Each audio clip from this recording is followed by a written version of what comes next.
जी महाराज जी, राधे राधे। महाराज जी, मैं ये जानना चाहता हूँ कि ऐसी मान्यता है कि गंगा स्नान करने से इस जन्म और पूर्व जन्मों के पाप नष्ट हो जाते हैं। महाराज जी, इस जिज्ञासा का निदान। हाँ, इसमें कोई संशय नहीं।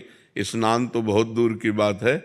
अगर 400 कोस दूर से गंगा गंगा गंगा ऐसा बोल दे तो निष्पाप होने लगता है। गंगा गंगा यो ब्रूयात योजना नाम सतैरपि। 100 योजन का मतलब होता 400 कोस। 400 कोस दूर से अगर गंगा गंगा गंगा उच्चारण करे तो उसके पाप नष्ट होने लगते हैं।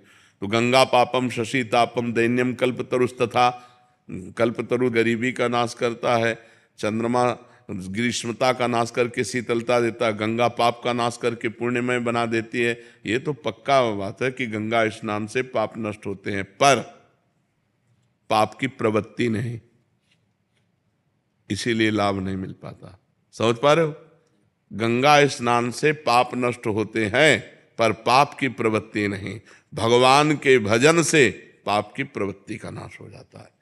तो इसलिए गंगा को भी पवित्र करने के सामर्थ्य भगवान के भजन कर। तीर्थी कुर्वन्ति तीर्थानी, जो निरंतर भगवान के नाम जप में डूबे हुए, भगवान के ध्यान में डूबे हुए, वो गंगा में चरण रखते हैं तो गंगा निष्पाप हो जाती है।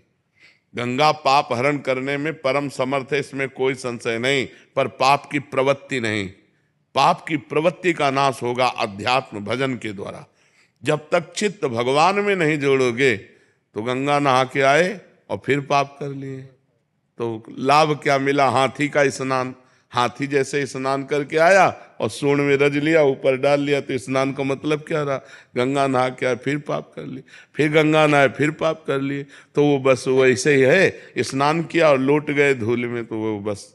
तो पाप की प्रवृत्ति का नाश होना चाहिए, और वो नाश होता है भगवान के नाम जप करने से, भगवान की लीला कथा सुनने से, भगवान के भक्तों का संग करने से, भगवान की प्राप्ति की लालसा करने से।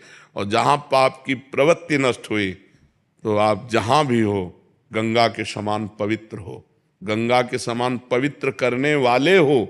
सात तरति सा लोकान तारयति मम भक्ति युक्तो भुवनम पुनातु। लोकों को पावन करने के सामर्थ्य रखता है वो महात्मा जो निरंतर अपने चित्त को भगवान में लगाए हुए हैं। जी।